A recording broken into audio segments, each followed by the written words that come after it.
Salam, salam, outsider. Le débrief commence maintenant. Le Real Madrid l'emporte aujourd'hui 1-0 à l'extérieur sur le terrain du Benfica dans ce match aller. Le Real Madrid s'est géré. Belle performance de la part des boys, franchement, d'Arbeloa. Je ne vais pas vous mentir, en termes de contenu, ce match-là a été très intéressant, même si le match avait quand même mal commencé pour les Madrilènes. Cependant, avant de parler du match ou de quoi que ce soit, je pense que c'est important de parler de l'événement de la soirée. Le match, il est bien. Le match était cool, c'était fun. Sur le terrain, il s'est passé pas mal de choses. Il y a eu un but. Cependant, le match a été gâté à la minute où Cristiani... C'est toujours. Moi, je comprends pas. Franchement, les Argentins, s'il vous plaît, faites un effort. Faites un effort. Faites un effort. C'est Cristiani, il prend son maillot, il fait ça. Il parle à Vini, après le but de Vini. Vini a marqué un but.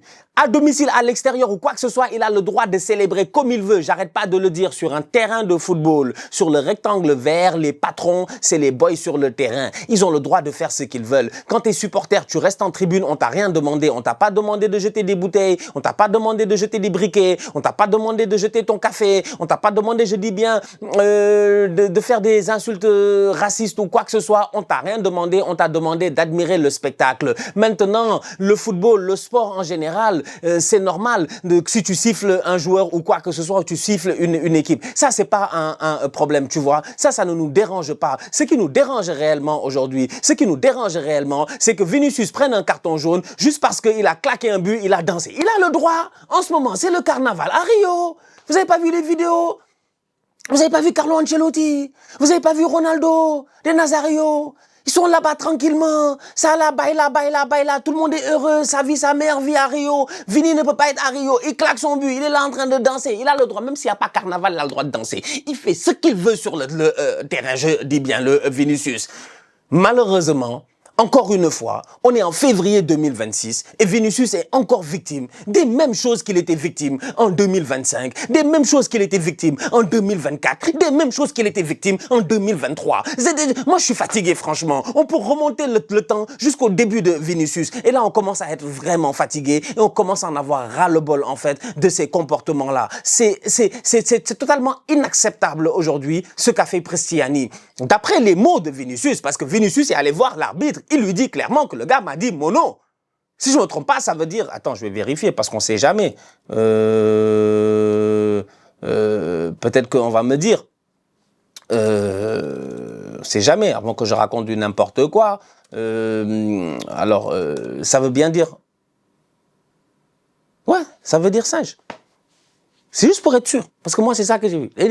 Il a crié. Cristiani a mis son maillot comme ça, il allait lui dire ce mot-là, tu traites un joueur de singe dans un match de football en 2026, tu t'appelles Cristiani, t'es argentin. Tu veux qu'on fasse quoi avec toi, franchement?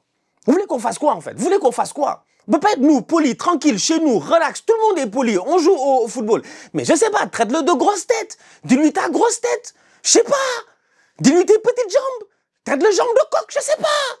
Je sais pas, il y a des moyens en fait de se vanner sur un terrain de football. Mais ça, c'est pas une vanne. Ça, c'est une attaque personnelle, ça, en fait, ce que Vinicius a vécu. Je suis désolé, c'est une attaque personnelle. Et à un moment donné, on commence à... Ça, c'est un coup de gueule que j'ai envie de faire parce que c'est trop.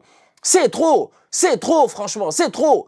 Il est coupable et ça se voit qu'il est coupable, le boy. Ça se voit qu'il est coupable. Sa grosse tête là, quand tu le vois, la manière à laquelle il a mis son maillot comme ça, la manière à laquelle il était tétanisé, il n'est jamais allé se défendre. Si tu n'es pas coupable, va te défendre. Cristiani, je dis bien, s'il n'est pas coupable, pendant que Vini est en train, d'après ceux qui pensent que Vini est en train de faire du cinéma, pendant que Vini est en train de faire donc du cinéma, pour ceux qui pensent que Vini faisait du cinéma, mais Cristiani aurait pu aller se défendre, il n'a pas osé bouger, il est debout, il est tétanisé, il a peur. Il sait qu'il a fait une bêtise. Il sait qu'il a commis le crime. Il est coupable. Maintenant, l'arbitre ne peut pas justifier cela parce qu'on ne le voit pas. On ne le voit pas. Mais il n'y a pas de bénéfice du doute là, sincèrement. Je suis désolé. Je ne peux pas lui donner le bénéfice du doute. La réaction de Vinicius était beaucoup trop naturelle, beaucoup trop directe, en fait, pour que je puisse me dire que Cristiani ne lui a pas dit quelque chose qui ne soit pas normal. La réaction de l'arbitre, quand tu vois la gêne de l'arbitre par la suite, tu ne peux pas me dire qu'on ne lui a pas dit quelque chose qui n'est pas quelque chose, je dis bien, de normal. La réaction de Mourinho, de Arbeloa, de Kylian Mbappé montre quand même la gravité des propos de Cristiani. C'est inconcevable ce qui s'est passé sur le terrain aujourd'hui. Je suis désolé, Vinicius a dit à un moment donné qu'il allait plus jouer ce match. je sais plus qui l'avait dit, je sais pas si c'est Eto'o qui avait dit ça, ou si c'est, je sais plus c'est quel joueur qui avait dit ça. Peut-être c'était pas le tonton Samuel. Il y avait un joueur qui avait dit ça, qu'à un moment donné, il faut sortir du terrain. À un moment donné, il faut sortir du terrain. Moi, j'étais là, j'étais comme, sors, Vini, sors. Parce que ça suffit. Ça suffit. Les supporters, encore, c'est des supporters. Il y a des fous là-bas, il y a des trucs. Tu te dis, OK, en tribune, c'est inacceptable. Mais sur le terrain, vous êtes des collègues de profession. Vous pouvez vous battre, je dis bien, normal, c'est normal, vous pouvez vous battre et tout, etc. Mais quand même, un peu de courtoisie, de respect. Un minimum de respect. Vous pratiquez le même sport. Quand même, franchement. Ça peut se battre sur un terrain, ça peut dire pas mal de choses, mais il y a des lignes à ne pas dépasser. Sincèrement, en toute honnêteté, je suis désolé. Je suis désolé. Moi, je peux pas être sur un terrain de football, j'ai rien fait, tu viens, tu cries sale avec le N-word. Pour quelle raison? En fait, pour quelle raison? Je suis là, je me pose des questions même, je me dis, ouais, qu'est-ce que je t'ai fait, toi, en fait? Qu'est-ce qui s'est passé? On est où, là? C'est pas normal. C'est ça, moi, je suis désolé, ça m'a mis hors de moi, parce que je trouve que c'est too much. Je trouve que c'est too much. Excusez-moi. Je trouve que c'est too much.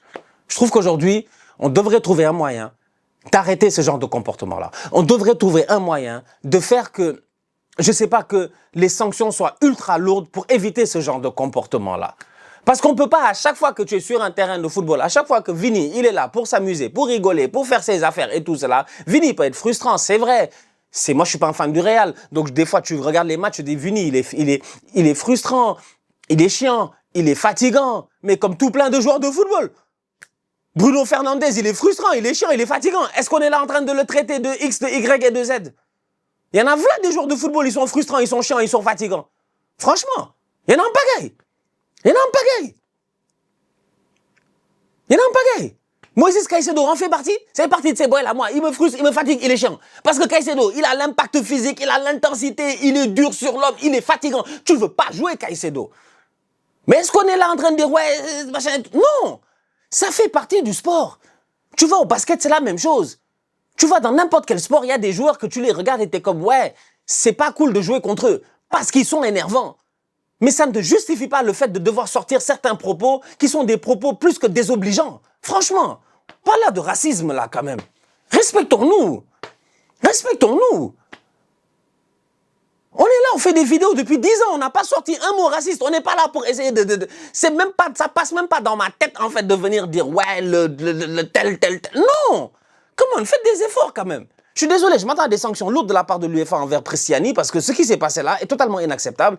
Et j'ai envie de dire que Vini, c'est tout à son honneur d'être revenu sur le terrain. Mais là, sincèrement, entre vous et moi, j'étais comme, ne reviens pas sur le terrain, ne reviens pas parce que c'est trop inacceptable. Donc voilà, ça c'était mon avis. C'est mon avis. Comme ça que moi je le ressens. Soyez d'accord, c'est bien. Soyez pas d'accord, c'est pas grave. Mais ça, c'est mon avis, c'est comme ça que moi, je l'ai ressenti.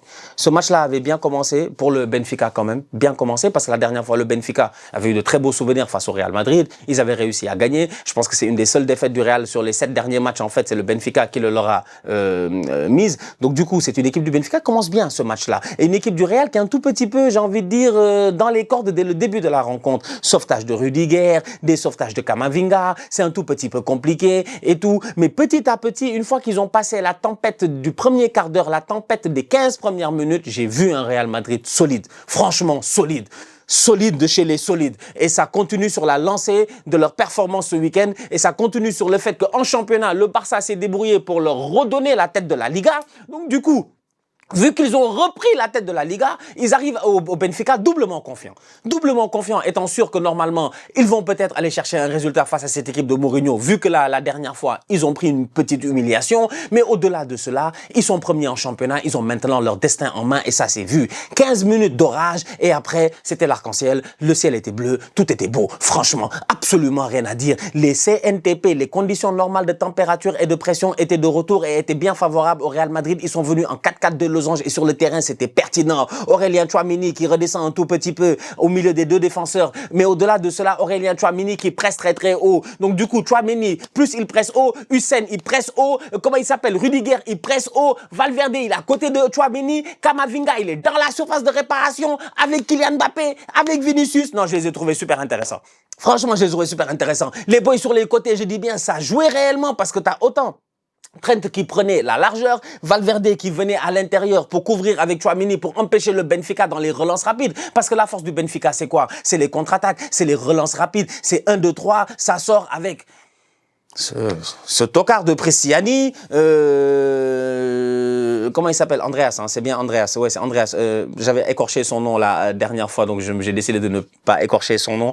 Le Norvégien Andreas sur le côté qui avait claqué un doublé. Rafa Silva aussi qui est petit mais ultra rapide, vous-même vous le savez. Ça sort très très vite pour essayer d'aller rejoindre Pavlidis ou du moins d'aller toucher Pavlidis qui lui va jouer en pivot, relancer sur les côtés et hop, le Benfica est parti. Pour éviter cela, le système du Real aujourd'hui, il était clair. Tchouaméni, Valverde, ça laissait rien passer. Hussein, Rudiger, c'était la solide. Maintenant, en phase offensive, le travail était fait. Et ça, on l'a vu par Carreras et par Trent Alexander-Arnold qui ont été très très bons. Trent Alexander-Arnold, d'ailleurs, très bon match de sa part. Moi, je l'ai trouvé super intéressant. Et on retrouve le Trent de Liverpool qui retrouve un peu ses sensations. De bons ballons dans la surface de réparation, de bons centres. C'est dommage qu'Kylian Mbappé aurait dû à un moment donné marquer. Cependant, il loupe le ballon. Carreras de l'autre côté aussi, là, même chose. Donc, du coup, c'est un Real qui, après avoir passé cette tempête-là, a été ultra cohérent. Franchement, ils ont été ultra cohérents. Ils ont bien joué au football. Ils ont bien joué face à cette équipe du Benfica là. Beaucoup de combinaisons parce que les gars jouaient l'un pour l'autre. Dans la surface de réparation, il y avait du monde. Ou à la bord de la surface, il y avait du monde. T'avais Vini, t'avais Kylian Mbappé et ça combinait superbement bien ensemble. Franchement, des petits ballons et tout, très pertinents, des bonnes passes. Le Benfica a bien joué défensivement aussi. Ils ont été solides. Trubin a été incroyable. Comme au match aller, quand il claque ce but qui qualifie le Benfica et tout cela, c'est la même chose qu'il a fait aujourd'hui, même s'ils ont perdu le match. Il a été incroyable, Trubin, franchement. Arrêt sur Arda Güler, je pense que c'est peut-être l'arrêt qui m'a le plus choqué, parce que la frappe de Arda devait rentrer. C'est la frappe de Arda, elle est passée entre les jambes du gars. Je me suis dit, il va pas voir le ballon, il va pas voir le ballon, il va pas voir le ballon. Il a vu le ballon à la dernière minute, il a réussi à le toucher. Franchement, il a fait de top arrêts aujourd'hui face aux joueurs du Real Madrid. Donc du coup, le Real a bien joué, le Real a déroulé. Le match était un peu compliqué parce que ça reste une équipe quand même coachée par José Mourinho, vous-même, vous savez, avec des vieux briscards derrière, des Otamendi et tout, donc des gars avec énormément d'expérience. Otamendi qui d'ailleurs en a profité pour montrer à Vinicius ses tatouages en lui disant que ouais, moi j'ai la Coupe du Monde, la Copa América et machin, et puis tout cela. À ce moment-là, je vais pas vous mentir. Il y a une partie de moi qui était comme Vini, pourquoi tu rigoles? Vini, pourquoi tu rigoles avec Otamendi? Franchement. Otamendi, il veut désamorcer la bombe là. Là, il veut faire des blagues. Il veut faire des petites blagounettes. Parce qu'il sait que son collègue Prestiani, son homologue, son compatriote, Prestiani a fait une bêtise, ils savent. Donc Otamendi, il est en train de rigoler, tu vois, de faire des blagues pour désamorcer. J'étais comme, Vini, pourquoi tu rigoles? Mais Vini, il rigole. Vini, pourquoi tu rigoles? Moi, j'aurais pas rigolé. Je rigole pas avec Otamendi. Montre-moi 20 Coupes du Monde si tu veux, sincèrement. Je dis bien. Je dis, prends un scalpel, ouvre ton corps, sors une Coupe du Monde à la place du cœur même, je m'en fous. Je rigole plus avec toi, en fait. Après ce qui s'est passé, j'aurais pas rigolé. Mais bref. Donc, tu sens réellement que cette équipe-là, elle a de l'expérience. Les Otamendi, tout ça, ils sont dangereux. Donc, ils en sont sortis quand même. Et à un moment donné, Vini est venu avec plein de talent. Vous-même, vous savez, ces derniers temps, il est au top de sa forme. Il n'avait pas claqué depuis je ne sais plus combien de temps il était resté, quoi, 2 mois sans marquer un but ou je sais même plus combien de temps. Là, il est à son 5e ou son 6e but en quelques semaines. Le mois de février, c'est le mois de Vini. Franchement, c'est le mois de l'amour. C'est le mois de Vini. C'est un Vinicius. C'est un Vinicius début de Ramadan. C'est un Vinicius, je dis bien, 3 dates, un verre de lait. C'est un Vinicius en mode Karim Benzema qu'on a ces derniers temps. Pouah, il est rentré, il a mis la frappe. Elle est incroyable, la frappe. Le but est sensationnel. La célébration qui suit. Prestiani qui suit. 15 minutes d'arrêt de jeu parce que Vini a dit qu'il ne va plus jouer le match. Mbappé qui se dispute avec Otamendi. Bref, il y a eu le bordel et la cacophonie. Voilà. C'est dommage. Mais aujourd'hui, pour moi, le match, il est gâté par ce moment-là. Parce qu'on peut plus. Franchement, on peut plus. C'est plus drôle. Like, it's not funny. C'est pas drôle. C'est vraiment pas drôle, en fait. D'être là encore, Big 2026, et d'insulter les gens comme ça, en fait, sur un terrain de football, en sachant ce que la personne que tu insultes, tout ce qu'elle a vécu. Il y a un manque d'empathie aussi qui est too much aussi de la part des joueurs de football. Sincèrement, je trouve que c'est désolant. C'est désolant, en fait. Il y a un manque d'empathie énorme. Tout le le monde connaît l'histoire de Vini. Tout le monde sait ce qui s'est passé en Espagne. On a tous vu les matchs, les cris de singe, les machins, les trucs. On a tout vu, franchement. Qu'est-ce qu'on n'a pas vu? Qu'est-ce qu'ils lui ont pas fait à ce petit-là, en fait? Toi, t'es son collègue, t'es un joueur de foot. Ok, il t'a battu à la réglo, il a claqué son but, il allait célébrer là-bas, mais big time de où? Lionel Messi a claqué un but en Classico au Santiago Bernabéu, son 500e, il a enlevé son maillot, il a fait ça. Est-ce qu'il y a un gars qui lui a jeté quelque chose? Ronaldinho est venu à Bernabéu, c'est toujours à Bernabéu. Il est venu à Bernabéu, il leur a pas mis un triplé, ils sont levés, ils l'ont applaudi. C'est-à-dire qu'à un moment donné aussi, tu vois, je ne dis pas que dans ces stades-là, il ne se passe pas certaines choses. Je dis juste qu'en général, le football, c'est ça. Le sport, c'est ça. Franchement, c'est ça. Tu joues, tu gagnes, tu perds, mais il faut le prendre avec beaucoup de fair play. Mais au-delà de cela, il faut le prendre aussi avec... faut pas dire ça, en fait. Faut pas dire ce genre de bêtises-là. Et là, pour moi, Prisciani doit être sanctionné. Il doit être sanctionné. Je fais ce débrief à chaud, donc j'ai aucune idée de ce qui a pu se dire à la fin du match. Peut-être qu'il y a des choses qui ont été dites à la fin du match. Je vais pas vous mentir. Mais l'extra sportif est venu vraiment tout gâter. L'extra sportif est venu vraiment tout gâter. Ben là, je vois que Kylian Mbappé aurait dit, d'après Movistar, à Prestiani, t'es un raciste. Il lui a dit carrément. Il a dit, tu es un raciste. Tu es un raciste. Tu es un raciste. Et en plus de ça, Prestiani, il sort et t'as les supporters du Benfica qui l'applaudissent. Flemme, franchement, flemme. Fatigué. Voilà. La famille, on se capte très bientôt. Franchement, force à Vini, quoi. Force à Vini. Sincèrement, moi, je rigole même pas avec ça. On peut les traiter de tocards, de nullards, de tout ce que vous voulez, de ringards. Les boys ne se gèrent pas et tout, mais on les attaque sur leur performance sur le terrain. On n'attaque pas une personne par rapport à sa couleur de peau, par rapport à sa religion, par rapport à sa personne. On fait pas ça, en fait. Franchement, on fait pas ça. On est en 2026, on a d'autres problèmes beaucoup plus sérieux à régler que d'être là à dire à telle personne, toi tu es de telle couleur, toi tu es de telle religion, c'est pas sérieux. Franchement, c'est pas sérieux. C'est pas sérieux. Pas sérieux. Donc vraiment, force à Vini qui continue encore, malgré tout ce qui a été dit et tout ce qui a été fait, qui continue à vivre ça. Et pour les gens, c'est normal. Il va aller en conférence de presse, Vini, il va en parler, les émotions vont monter, il va pleurer, ils vont dire « ouais, il fait semblant, il fait du cinéma ». Franchement, il y a des gens, ils sont méchants. Moi, c'est comme ça que je vois les choses. Et je comprends pas. Et moi, les gens méchants, je peux pas. C'est dans ma personnalité, je peux pas. Je peux pas. Je ne deal pas avec les gens mauvais et les gens méchants. La famille, on se capte... vraiment, c'est un triste débrief, sombre débrief en fait. Sombre débrief. La famille, on se capte très bientôt pour une nouvelle vidéo. D'ici là, on continue à liker, on continue à partager, on s'abonne, on s'abonne, on s'abonne. On est ensemble, on reste en santé. Toujours le plus important. Tous outsiders. En fait, désolé. Ça ne va pas plaire à ma maman. Elle m'a dit la dernière fois, Stan, arrête. Tu dis au revoir, après tu reviens. J'ai dit, ouais, non, mais c'est parce que là, ça vient juste de... Là, c'est nécessaire, tu vois. Je peux pas comprendre qu'on ait le slogan, le No to Racism, à l'UEFA depuis que je suis tout petit. Puis je suis tout petit, genre je me rappelle le No to Racism, les bracelets noirs, blancs, Nike avec Thierry Henry, Stand Up, Speak Up, tout ça. Nous, on est passé à travers... Peut-être les plus jeunes ne connaissent même pas ça, en fait, tu vois. Il y a eu tellement de campagnes qui ont été faites. Moi, je parle même pas de la société. La société, même, ça peut être compliqué. Mais juste le football, s'il vous plaît. Peut-on avoir un football sans racisme?